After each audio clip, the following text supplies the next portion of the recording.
안녕하세요. 오늘도 즐거운 세법 시간이네요. 네, 51번부터 풀어보도록 하겠습니다. 51번 소득세법 거주자 갑의 2024년 국내에서 발생한 이자소득 및 배당소득 관련된 자료는 다음과 같다. 갑의 2024년 종합소득 과세표준을 계산할 때 합산되는 금액은 얼마인가? 단 자료에 언급한 것 이외의 모두 적법하게 원천지수되었고 모든 금액의 원천지수세액을 차감하기 전의 금액이다. 주어진 자료 이외에는 고려하지 않음. 네, 이번에도 어떤 거죠? 종합소득 과세표준 계산 합산되는 금액이라고 했죠. 그러니까 종합소득 과세표준 대상, 그러니까 8대 소득의 기타 소득 그 대상을 말씀하는 거겠죠. 예, 한번 풀어보도록 하겠습니다. 1번에 보면은 을에게서 받은 비영업이익 대금 1,300만 원. 비영업이익 대금 뭐예요? 원래 그 금융업도 아니고 대출 관련 업이 아닌데 그러니까 개인끼리나 빌려주는 사람 말하는 거잖아요. 개인끼리 뭐 법인이라도 그런 업이 아닌 사람이 빌려주는 거. 그건 원천지수세 얼마요? 25%. 근데 어쨌든 원천지수 하지 않은데 금액이라고 했죠. 이건 이자 소득이죠. 주권 상자 범인 주 A로 받은 현금 배당금. 이건 배당소득.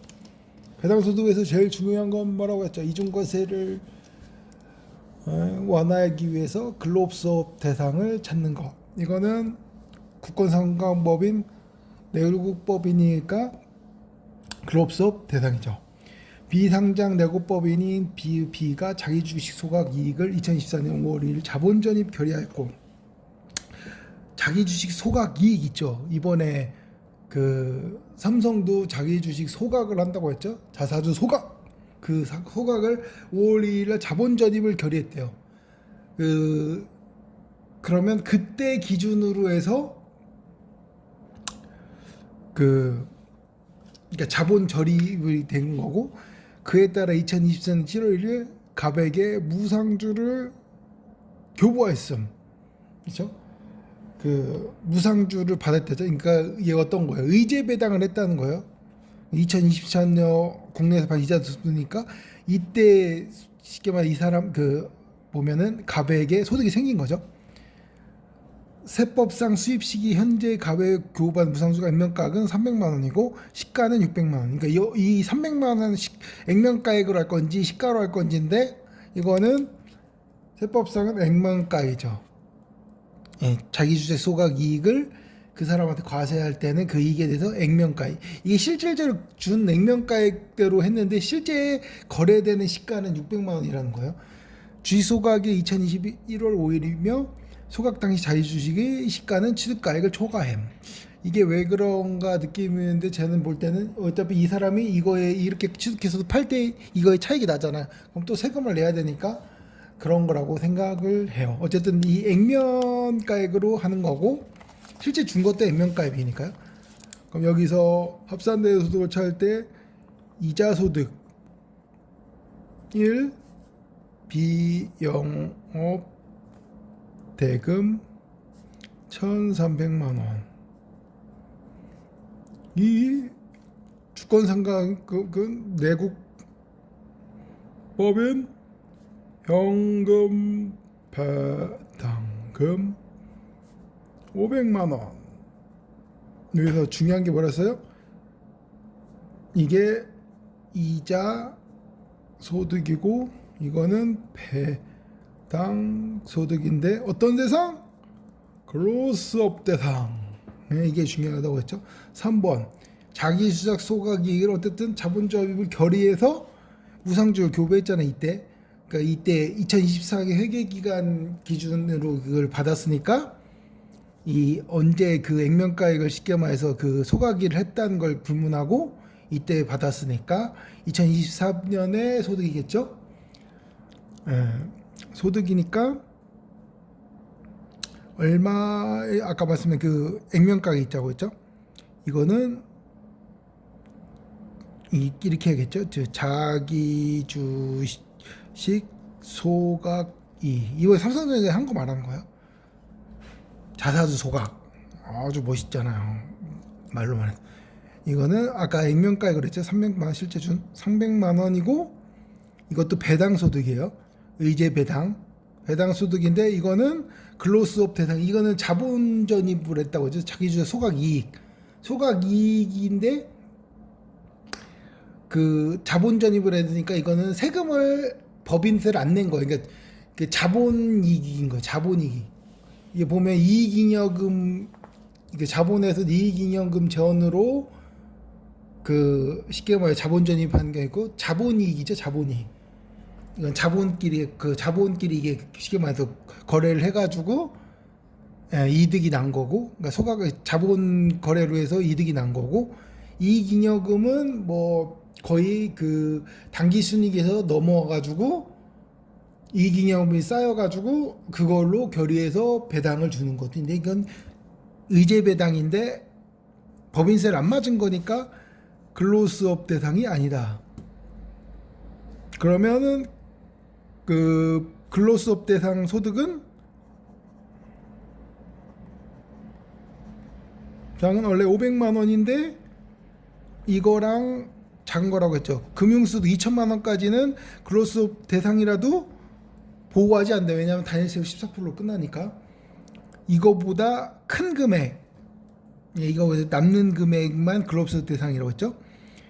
빼 얼마가 이거 좀 다 합하면 1,800만 원, 1,800이 2,100이죠. 2,100이니까 100만 원의 이게 차이가 나겠죠. 비나이 원래 이렇게 해야 돼. 100만 원이 쉽게 말해서 근로수업 대상인 거예요. 500만 원이 아니라. 그러면 여기에 10%, 법인세가 9%인데 지금 10%만큼의 효과를 주려고 10%를 다시 그 과세 표준에서 올려준 다음에 나중에 세액공제 준다고 했죠. 이 10만 원을.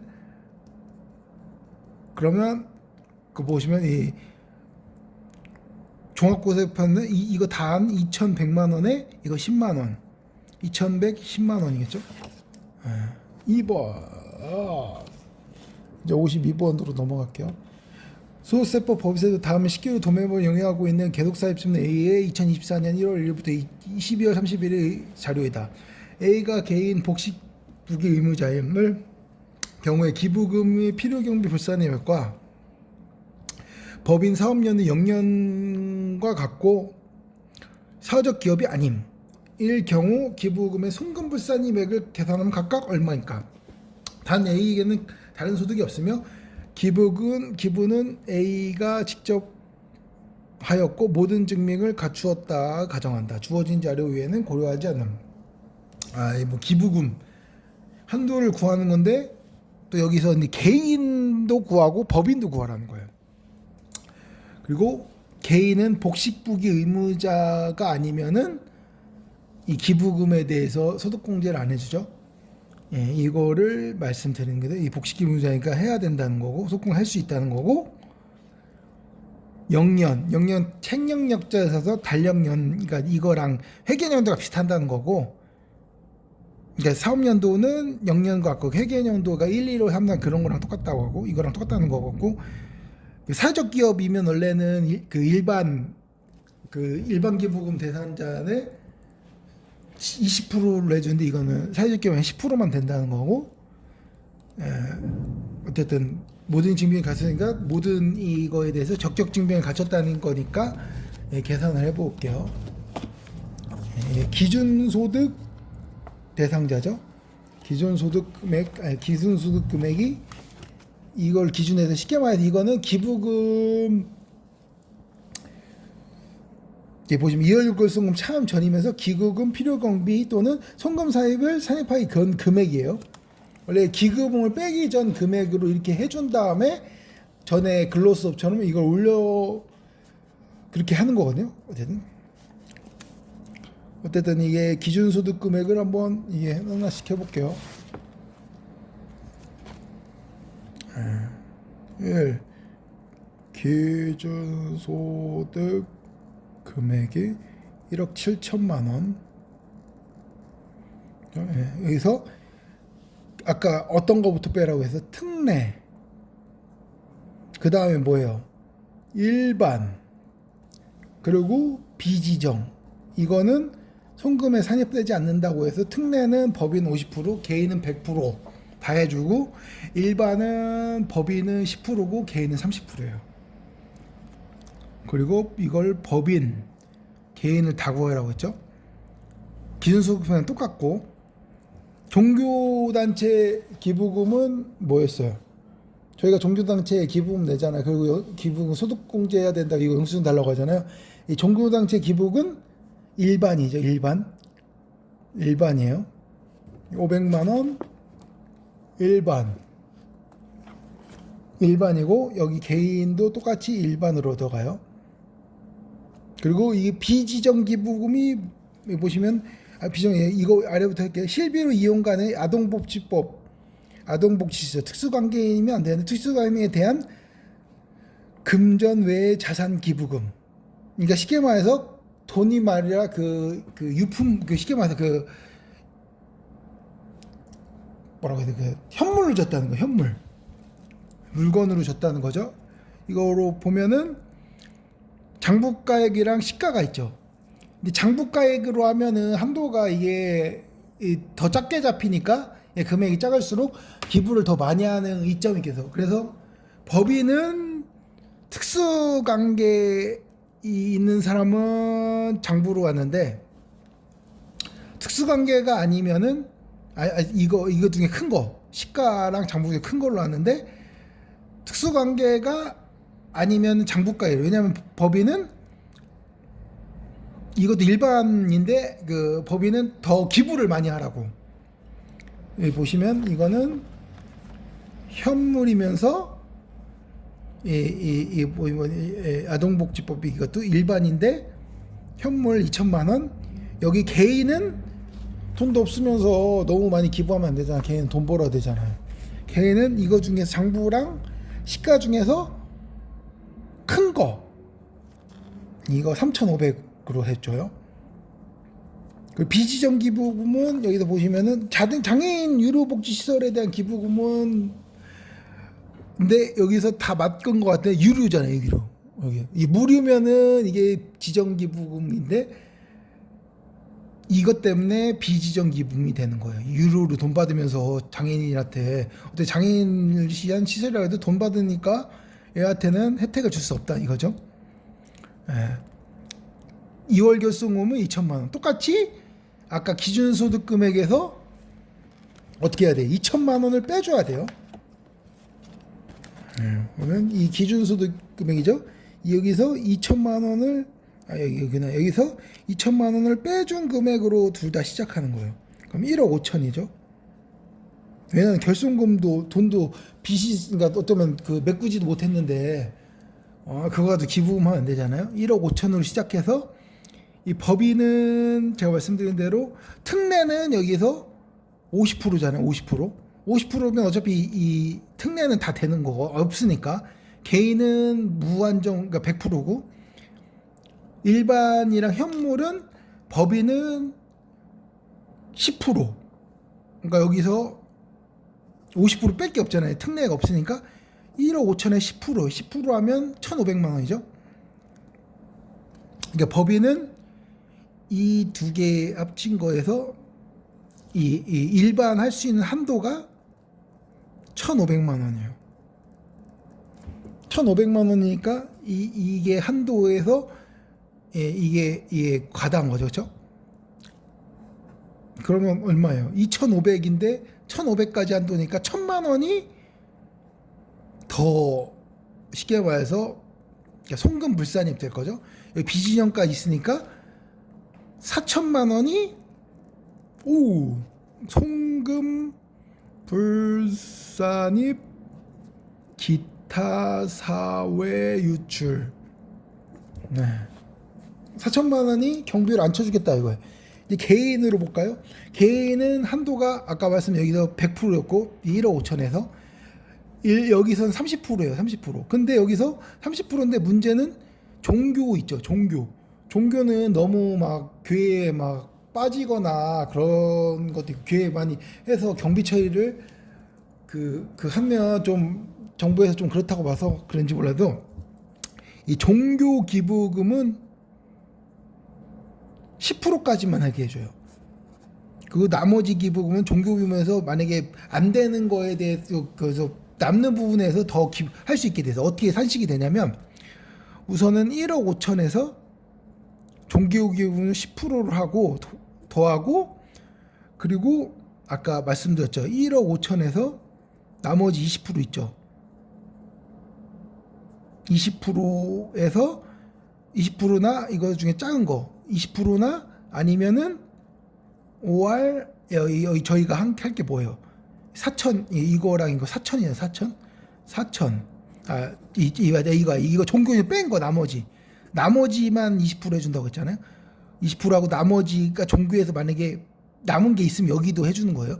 종교는 10%만 되고 그러니까 3,500 이 둘 중에서 작은 거 그러니까 이거에서 20%면 이게 3,000이잖아요.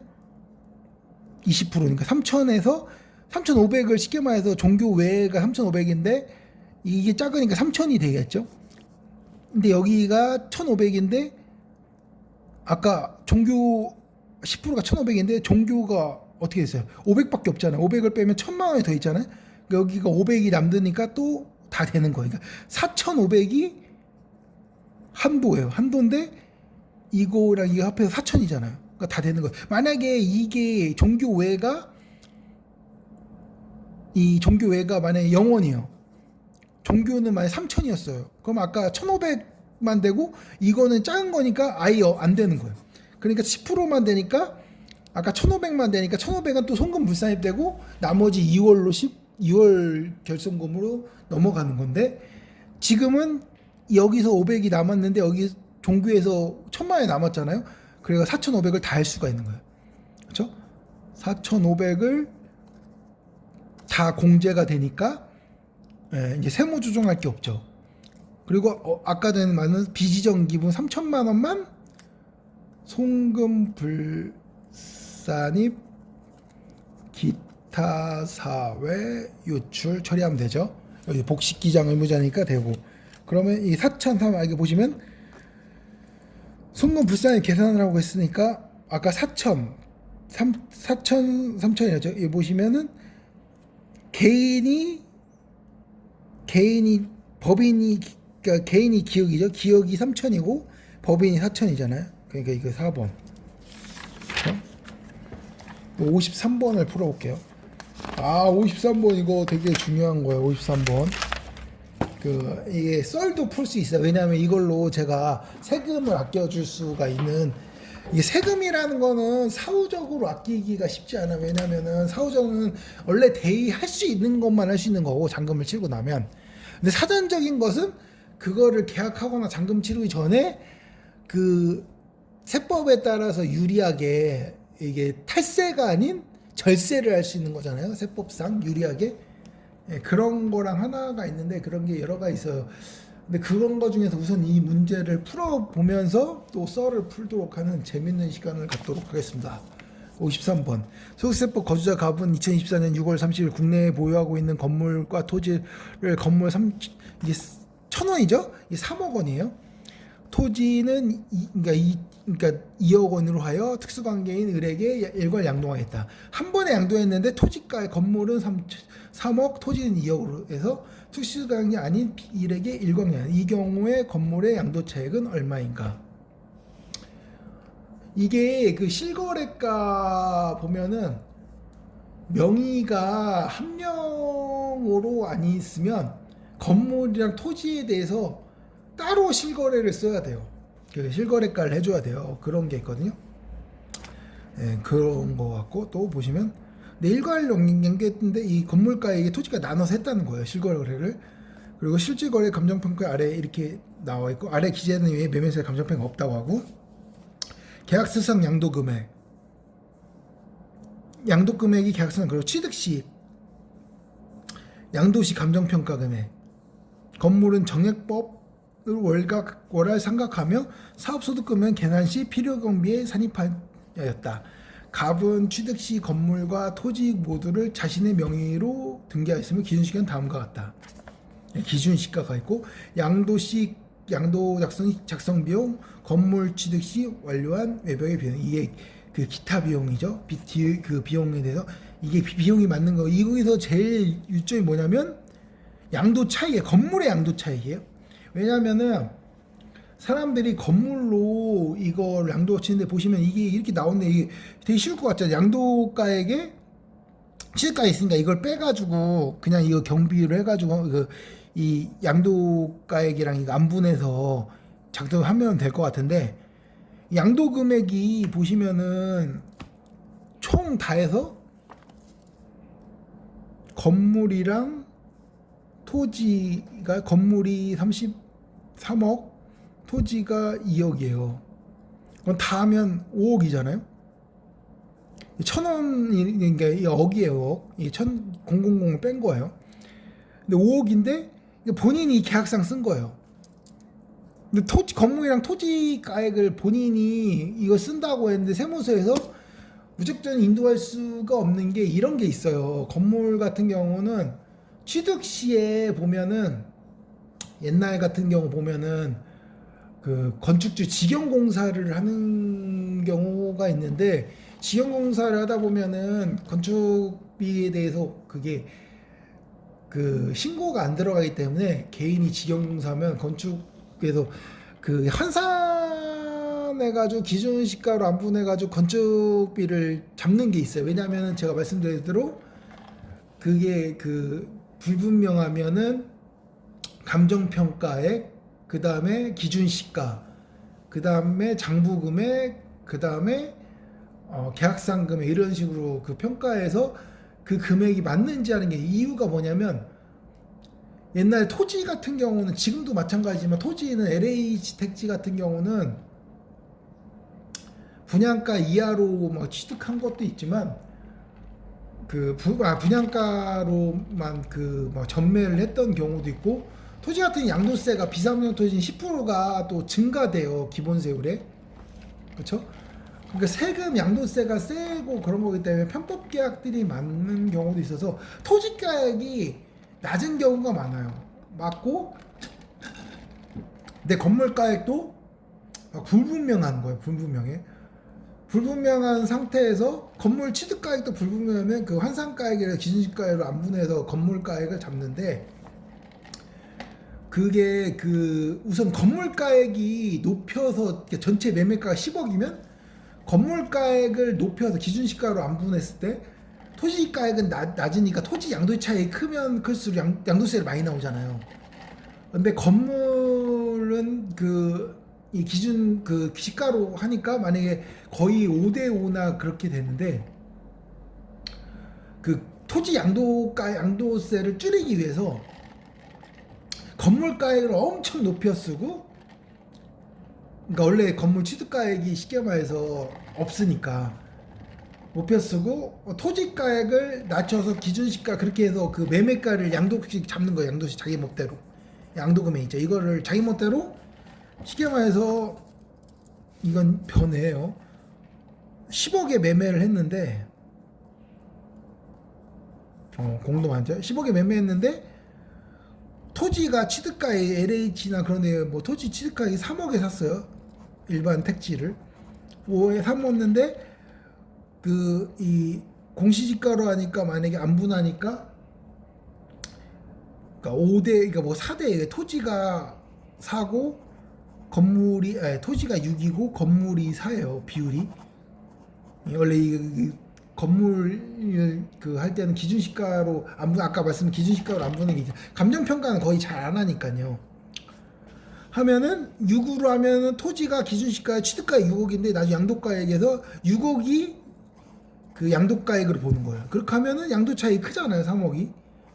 이러니까 이 계약상으로 어떻게 하냐면, 이 건물분에서는 지형공사니 건물 취득가액이 없는데 이거는 이대로가 다 그 가고, 만약에 이게 4억이면 보시면, 이건 4억이면 양도할 때 보면 10억에서 6대 4니까 4억이고, 여기가 기준시가 4억 잡히면 이건 세금이 없잖아요. 그러니까 이거를 토지를 쉽게 말해서 막 비율을 높이는 거예요. 토지를 이 기준시가로 했을 때 토지를 여기 3억이니까 토지 비율을 줄이는 거지. 공시 이 매매가에서. 그러니까 4억으로 잡고 건물을 6억으로 잡아서 예, 이렇게 해서 그 양도를 이 건물은 이 양도 차익 적게 예, 좀 그렇게 예, 하는 경우가 있어요. 이런 식으로 그 하는 경우가 있어가지고 이 토지 이 차익이 실거래가 명확해가지고 하는 차익 그 큰 것을 더 많이 나오게 되고 이 쉽게 말해 이거 양도에는 기준 시가에 공시지가마다 그 감가상각되는 금액이 있어요. 그것만큼 양도 차익이 나는데 이것만 조금 내게 해가지고 양도세를 줄이는 방법이 있었어요. 근데 그거를 지금도 되는데 그 비율이 그러니까 이만큼 이거를 자기 멋대로 이 토지나 양도가액을 건물을 정할 수 있는 비율이 30%예요. 30%. 그러니까 이 비율대로만 아까 제가 말씀드린 대로 기준 시가랑 해가지고 맞춰서 잘 정하면은 세금을 많이 줄일 수가 있어요. 이 30% 한도예요. 그러니까 토지나 건물을 기준 시가보다 30%가 적거나 만 안에 되면은 이걸 인정을 해줘요. 인정을 해주는데 그 이상이 되면 인정을 안 해주고 기준 시가로 양도한 거를 보는 거예요. 아까 이거 3억 그 보면 2억을 했지만 30억 3억 2억을 했지만 그거를 지금 계산하는 건데 여기서 보시면 그 감정평가액이 있잖아요. 아까 보시면 감정평가액 기준시가보다 위잖아요. 기준시가보다 양도 감정평가액이 있으면 감정평가액으로 해야 돼요. 감정평가액이 건물이랑 평가가 보시면 건물이 1억 5천이고 토지가 2억 5천이잖아요. 이 비율로 했을 때랑 비교하라는 거예요. 이 비율로 했을 때는 어떻게 되냐면 그 이게 전체가 44억이죠. 4억에서 감정평가 금액이 건물분은 1억 5천. 4억에서 1억 5천 하면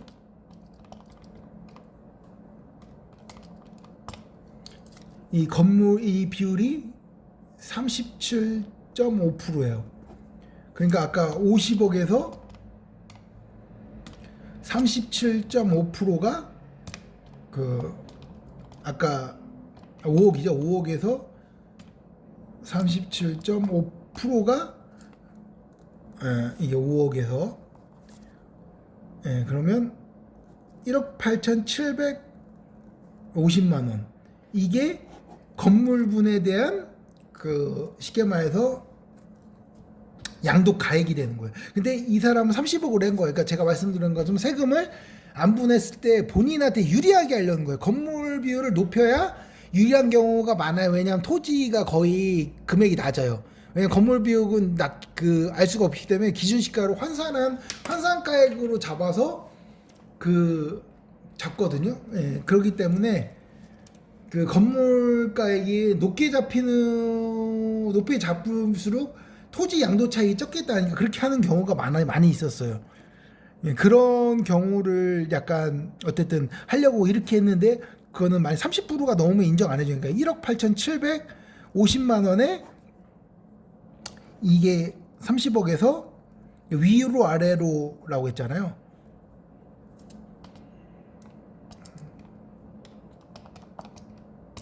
그러면 이게 1억 1,250만 원, 1억 1,250만 원 차이가 나요. 그럼 뭐 1억 1,250이랑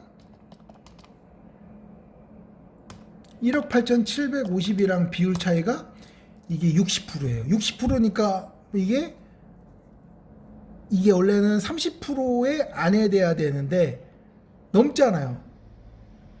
넘으면 이게 인정을 안 해요. 이거를 부인해 버리는 거야. 아까 이 토지랑 건물 이 본인이 나눈 걸 부인해. 네가 세금 탈루하려고 자기 멋대로 했다고. 30% 아니면 괜찮은데. 그러면 이거를 부인하고 아까 말씀드린 37.5%만 이 매매가에서 그거를 쉽게 말해서 건물 양도가로 보는 거예요. 네? 건물 양도가가 아까 1억 8,750만 원이 양도가액이 되는 거예요. 그리고 취득시가액이 여기 보시면 1억 2천이었어요. 1억 2천인데 또 이것도 또 중요한 게 있어요. 제가 보면은 건물은 정액법 내역연수 10년 잔존가치 월화상각 사업수께는 필요금이 산입했다고 했잖아요.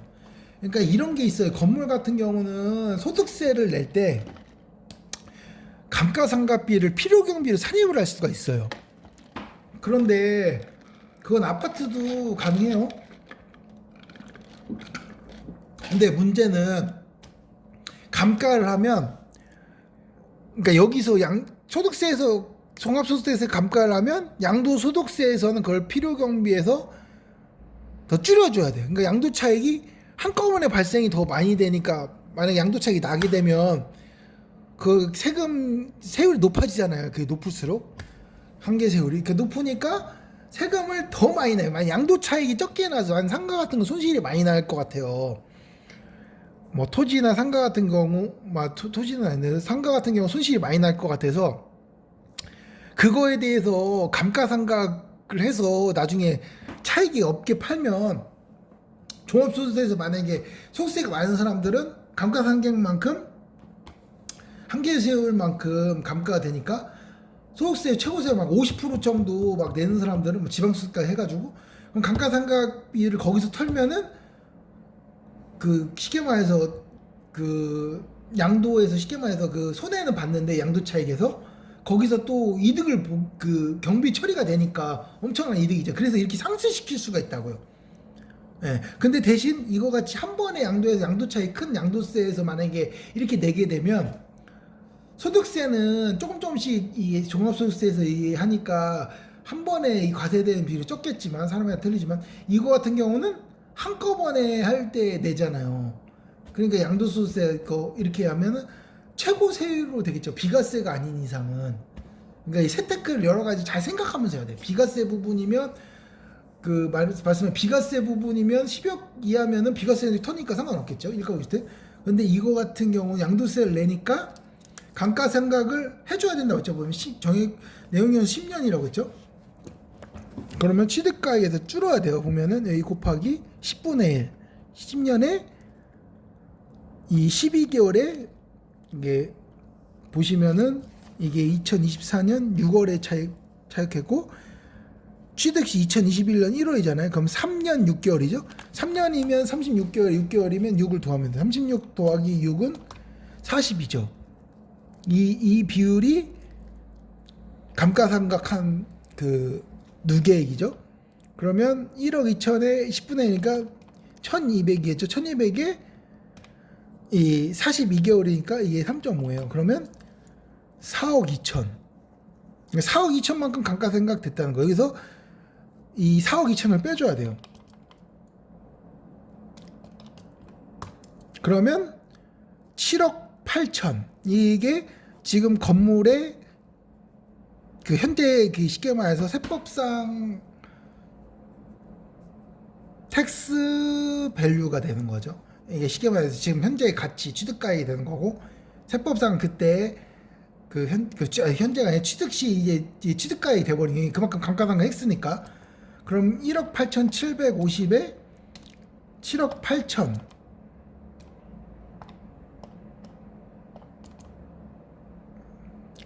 빼기 7,800이겠죠? 이게 00 뺐으니까 하면 1억 950만 원.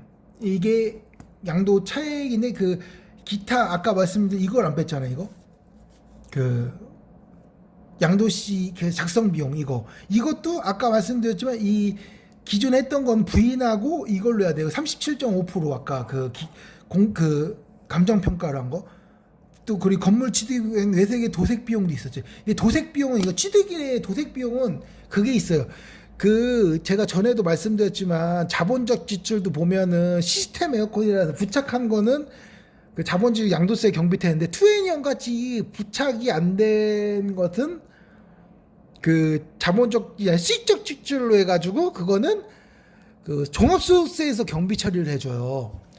그런 것처럼 다 분리가 돼. 이거는 보시면은 취득이 만약 외세의 도색 비용은 이거는 자본적 지출로 보지 않고 수익적 지출을 그냥 이게 뿌려가지고 이건 언제 계속 그 상태를 임대를 유지하기 위한 제가 보는 세법상 그 수익성 지출 비용 이게서 경비 처리를 안 하고 작성 비용인 이 기타 비용에 예, 기타 비용에 4천만 원에 4천만 원이죠. 4천만 원 아니구나. 이게 1억 900이니까 400만 원 곱하기 아까 얼마라고 했어요? 그 37.5%를 하면 이게 1,500만큼 또 빼야 돼요. 여기서 기타 비용을 양도세, 교육, 토지, 이 건물을 구하라고 했으니까. 그러면 1억 800 이게 그 말씀드린 그 건물의 양도 차익인 거예요. 근데 여기서 주안점을 두게 아까 말씀드렸지만 건물 짓고 다가구나 옛날에 건축주 직영으로 하는 거 지금도 그 단독주택 있죠. 그 단독주택 그 면적이 좀 그 뭐지 그 제곱미터가 있는데 그 기준이 있는데 그거 기준 이하로는 아직도 건축주 직영이 돼요. 이제 옛날처럼 이제 3층이나 상가주택 같은 경우나 다가구주택이 건축 직영은 이제 안 되고 이제 도금해가지고 건설 면허 있는 사람한테서 이제 옛날처럼 건축주 지정이 안 되면 경비 그게 안 되는 게 있어서 그건 안 되는데 예전 같이 한 경우는 건축 지정으로 이게 취득가액이 없어요. 그래서 양도를 할 때 제가 말씀드렸지만 취득가액도 그 세무서에서도 이게 취득세 냈을 때 기준 시가로 해서 안분해서 내게 하고 또 나중에 양도할 때도 이 취득가액을 하기 위해서 이 취득가액을 건물 취득이랑 토지 양도가액에서 아까 말씀드렸지만 기준 시가에서 안분을 한 다음에 이 토지 취득 시가는 그 초기에 그 이 취득시가 없으니까 2023년 5년도 2월 오늘이 14일이죠. 14일 날 양도했다고 치면 만약에 이 건물 그 준공일이 2021년 1월 1일이면 이때 그러니까 이때 기준 시가 그 개별 주택 기간 없으니까 이 작년도겠죠. 이게 어쨌든 이 기준 시가 있죠. 기준 시가에 그 개별 이 국세청에서 고시한 게 있어요. 그거 해가지고 이거에 대한 건축비를 해가지고 이 그 기준 시가로 해서 국세청이 산정한 건축비를 하고 또 양도 시에는 아까 기준 시가 나눈 그 금액을 양도가액인데 이 공시지가 이 차이 있죠. 그동안 감가상각이랑 5%죠. 아까 5%그 연마다 5%그 이제 뭐지 그 기준시가 그 그런 차이만큼만 양도 차익이 발생돼요. 건물에 대해서는 그 기준시가 양도시 기준시가에서 그 취득시 기준시가 그 차이.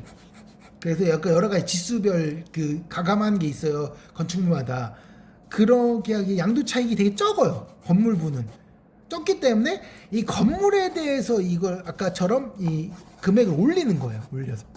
이렇게 해서 양도세를 줄이는 게 있었죠. 근데 지금도 다가구나 그런 것이 건축 직영으로 했던 건물들은 이런 식으로 이거를 잘 세택하면 양도세가 많이 줄어요. 많이 줄고 또 이렇게 그 장부를 작성 안 하고서 그러니까 장부 작성하는 게 아니라 건축 비용이 없고 건축주 직영한 것들에 대해서는 5년 안에 매매를 하면 장부를 기장 안 했다고 해서 가산세가 그 환산 취득가액의 5%를 내야 돼요. 6억이면 6억 3천만 원. 이런 건 다 아는 게 그런 경험이 있어봐서 그런 거는. 그러니까 5년 후에 팔아야 되면서 아까 이런 양도를 할 때는 30% 안에 건물가를 올리는 거 30% 그 기준시가보다 30% 이상 올리면 안 되는 거죠. 그런 작업을 해줘야 돼서 이게 아주 좋은 문제예요. 실무상 해보면은 좋은 문제이기 때문에 제가 말씀드리는 거예요.